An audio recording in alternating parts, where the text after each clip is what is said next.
What's up, it's Jan, back at it again with another nerdy bookish video. Welcome to my October TBR.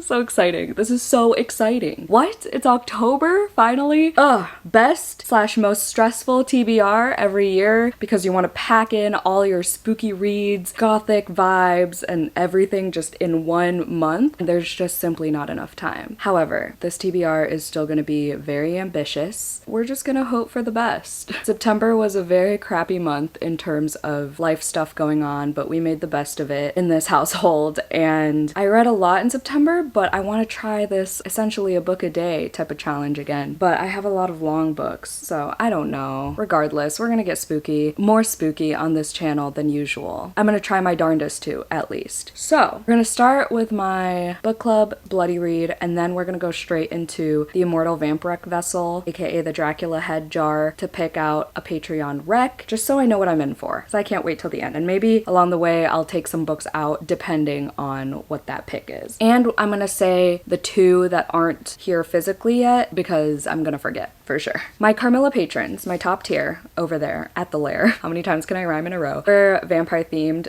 Patreon link is always in the description if you're interested in becoming a fellow vamp and learning about all the perks. I'm not gonna go into the whole spiel, but you'll see a list of perks for each tier in that link. Carmilla's voted for the Full Moon Book Club. They vote every single month, and they went for a chonker. The Staircase in the Woods by Chuck Wendig. I am so scared to read this book. I put it on there because I've heard such mixed things about it, and if I'm gonna read it, I'm gonna need the motivation to do so. So I've read The Book of Accidents by Chuck Wendig, and I enjoyed it. I gave it 4 stars. This one has gotten a lot of negative reviews. This is a Twisted Retreat edition, by the way.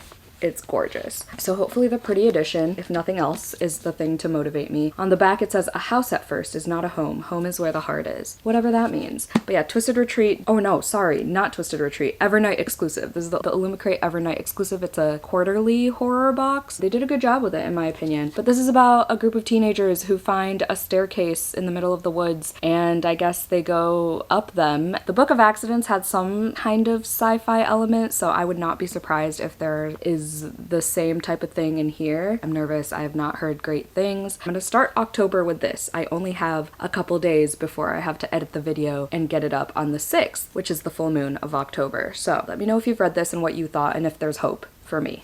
Our Lair Bloody Read, aka our Patreon buddy read if you haven't put 2 and 2 together. These are voted for by all tiers over there. Thankfully, they voted for a shorty patorti. House of Idol by Delilah S. Dawson. This just came out. I love Delilah S. Dawson's shorter books. I haven't read It Will Only Hurt for a Moment, but I do own it. I'm hoping this doesn't disappoint. End pages. It says, "A disturbing, decadent, and wickedly compelling tale of a Hollywood dream turned nightmare. Delilah S. Dawson's darkly delicious prose will seduce you, tie you up, and never let you go." I thought this was like a cult situation. It still might be, but I'm not sure. I was not expecting this to be about a Hollywood rock star or whatever, but here we are. Hopefully it's good, but either way, I will have a spoiler-filled video for this as well for all tiers over on Patreon, and there will be a spoiler-filled vlog for Staircase in the Woods that will go public on the 6th. The two that aren't here right now are Soul Searching by Lila Sage, which is her paranormal romance that comes out this coming Tuesday. I'm filming this on the 27th. Comes out the 30th, so I'm gonna run my little butt over to the bookstore and grab that. Lila Sage is the author of Rebel Blue Ranch, if you didn't know. That's the Done and Dusted series, which I loved. That was my gateway into cowboy romances. She has a very special place in my heart, and I can't wait for Soul Searching. I've heard good things about her first time straying away from Rebel Blue. It's still a small town, but with ghosts. And I heard the ghosts go hard, which I'm surprised by. The other one came out, I think in July or August, but it's a YA new adult. I think she's 21, but it's considered YA. But I don't know, 21 is new adult to me. I don't know, that's what I heard in one person's review. But it's called A Match Made in Hell. I forgot the author's name, but the publisher is sending it to me. Simon Teen is sending it to me, so I'm waiting on that. I'm so excited because I love books set in hell, and if there's a romance involved, all the better. I think she has to like fight the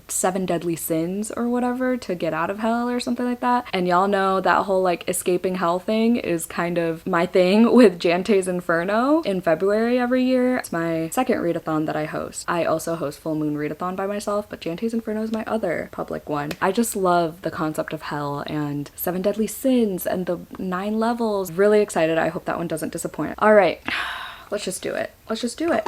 So these are recs by my top 2 tiers, my Draculas and Carmillas, because I have this ongoing Discord channel called the Immortal Vamp Rec Vessel where they can just drop recs whenever, and every month before I film, I add new ones. There's everything from Morning Glory Milking Farm to Play-Doh in here. So I'm always so nervous. I'm still working on September's pick, which is Someone You Can Build a Nest In. I'm also still working on the Sword of Kaigen and the Paper Menagerie. But I have a backlog and I'm not, you know, just ignoring them, forgetting about them. They're in progress, I promise.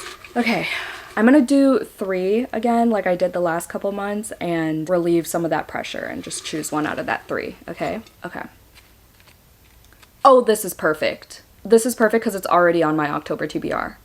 Should I even pick other ones? You know what? I'm not even gonna pick other ones. We're just gonna lock it in right there because it's already on this list and that just makes my life so much easier. We're not adding a new book. It's gonna be A Dark and Secret Magic by Wallace Kinney. This was recommended by Tamara. This was also on my 12 Recs by 12 Vamps. I already had this on my October TBR because, come on, there are pumpkins, and black cats, books, and foliage, and moons on this cover, and I've heard it gives all the October Halloween spooky season vibes that you crave every year. So I'm finally gonna read this, and it'll check something off my 2025 TBR. Oh my god, that is perfect. What are the odds of that? I love that so much. Oh my god, okay. And I always stick the little piece of paper in the book. This is a witchy story. It's a spellbinding tale about a witch and the secrets her coven has been keeping from her, with echoes of the classic Hades and Persephone story in the tradition of Practical Magic and Witch of Wild Things. I have read and watched Practical Magic, and I own Witch of Wild Things, but I haven't read it yet. So I'm really excited. I love a good witchy book this time of year. Okay, so those are a handful of books out of the way. The rest of the stack. Let's start with this cute fall rom-com, If It Makes You Happy by Julie Olivia. I just want to know if it lives up to the hype, if it lives up to the Gilmore Girl vibes. There's a freaking Gilmore Girls gazebo there. It takes place in the 90s. Small town golden boy, single dad extraordinaire, a hot baker in Copper Run, Vermont. The mom owns a bed and breakfast. Oh yeah, I'm so ready. Definitely want this as like a palette cleanser in between my spooky books. That should be perfect. Next I have On Sundays She Picked Flowers by Yaya Schofield. This was sent to me by my friend Jayla, who works for Saga Press. She also kindly sent this over to me because she knows I love a gothic book. This is a southern gothic, takes place in northern Georgia. Meet Judith Rice, a woman haunted by violence, ghosts, and haints. And it's a literary horror debut, and it comes out in the spring of 2026. It's also short, and I'm just hoping for the good Southern Gothic vibes, you know? I love this cover. It's so eerie, and there's like butterflies on it, and I love this title and the design of the cover. I'm so excited, especially because it's under 300 pages. All right, next we have another book that's part of my 2025 TBR in my 12 Recs by 12 Vamps list. I'm really trying to finish 25 for 2025 and that list this year because I have so many good books on there. But one of them, I honestly forgot who put this on the list. I'm sorry, but we have Necrology by Meg Ripley. I also have the Twisted Retreat edition, but I have to look for it. This one was just right there, and this is the cover that people recognize, so I figured I'd include this one. This is another witchy book. It's more like historical witchy, like Salem witch trials, culty vibes, so I'm really excited for this. I'm hoping it feels kind of like midsummer, however you say it. I've heard it both ways. I don't know. I've always said midsummer though. I just love checking things off my big TBR of the year, so this is gonna feel good. I love the little spine on this spine. It says, "It's amazing what the spirit can cope with to preserve the body. My spirit is a mighty oak that just won't fall," whatever that means. Speaking of culty, the sequel slash prequel to Bunny by Mona Awad, I found this on Pango, and it's a final copy. It's not an ARC. I found it the day of its release for $15. I was like, hell yeah, I'm gonna pay half price and wait. Like, it's not like I'm gonna be able to pick it up the day it releases. So I got it, I waited, it's in perfect condition. I should reread Bunny, but there's no way I'm gonna have time for that, so we're just gonna wing it and go into it. And And I've heard from my fellow vampies who have read this that you don't really need to read Bunny, and I think there's like some sort of recap or whatever. This is pitched as Frankenstein meets Heathers. I have no idea where this is gonna go. I just hope it's just as unhinged as Bunny. Then we have an Aardvark Book Club book, Coffin Moon by Keith Rawson. This is a vampy book, and there's like a road trip, I think, steeped in 70s grime and grounded in authentic relationships. If you didn't know, I am an Aardvark Book Club rep, so if you wanted to sign up for another book box that has diverse titles, really good picks every single month, and really phenomenal social media work, like the marketing for these books are just like unmatched. You're not going to be able to pick just one every time, but you also get add-ons. But you can get your first box for $4 in free shipping with my code JAN, just JAN. But yeah, they're great. I love working with them genuinely. It says a Vietnam veteran and his adopted niece hunt and are hunted by the vampire that slaughtered their family. And it takes place in the winter of 1975 in Portland, Oregon. Oof. That sounds so fun. Y'all know I love my vampires. Next, we have another new release called The Macabre by Kosoko Jackson. This blends fantasy and horror with art. This is so fucking creepy. This is one of my favorite covers of the year. That is the creepiest painting. Look at her. Her neck is bent all the way back. Oh yeah, I forgot about this creepy bed. So it says a picture is worth 1,000 nightmares, adult fantasy debut, a standalone novel blending art history, time and globe-hopping adventure, and dark horror and fantasy about 10 cursed paintings and the lengths people will go to collect them, destroy them, or be destroyed. I've never read Kosoko Jackson, but I do own their YA book, The Forest Demands Its Due. They both just sound so good. I can't wait for this. I was foaming at the mouth waiting for this to arrive when I ordered it. Another fantasy that has horror elements is In the Veins of the Drowning by Haley Cassidy. This is the L'Oreal edition, which I did not know was a branch of Book of the Month until I already committed to 3 months. But it's romantasy books. Yeah, I canceled my Book of the Month and then I got an ad for this and I was like, ooh. Yeah, I'm dumb.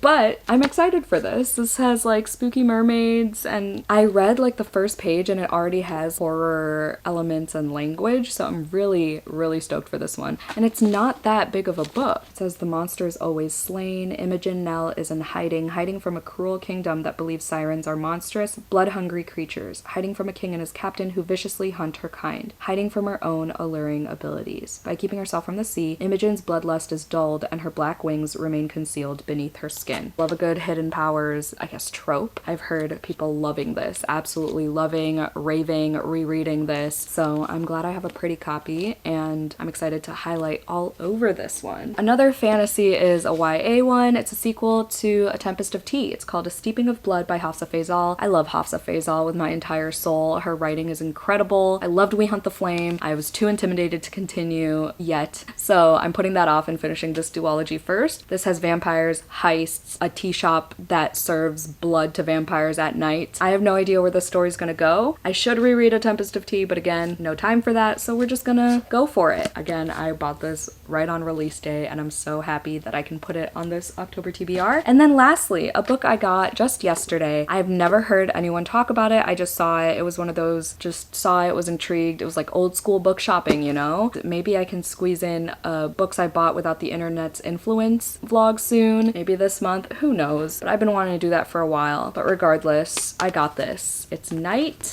and Day when you flip it over. It's a horror anthology. It has a bunch of authors I love, like Rachel Harrison, Clay McLeod Chapman, Eric LaRocca. There's also Stephen Graham Jones for you fans of him, Josh Mallerman. I'm excited for this. I love the creepy cover. I'm excited for Eric LaRocca's story. I almost put Eric LaRocca's newest book, We Are Always Tender with Our Dead, on this TBR, but I figured it's short enough where I can squeeze it in if I want to, but not have that extra pressure, because I did go to the Eric LaRocca event and it was so much fun. I'm also going to be doing another Do Your Worst episode this month, and I didn't include those books on here, so there are obviously going to be more books than this that I read in October. I just feel so much like pressure in October. I wish it were longer, but we'll do what we can, you know, as always. That's my TBR. Let me know if we're unintentionally buddy reading any of these books in October. If you made it to the end of this video, obviously put any spooky emoji, maybe the pumpkin, maybe the clown, because I'm wearing my Terrifier earrings. I don't know. Do whatever your little heart desires. Thank you so much for watching. Hope you had a 5-star day. Don't forget to do some self-care. Hope you have a 5-star reading month, and I'll see you in my next video. Goodbye.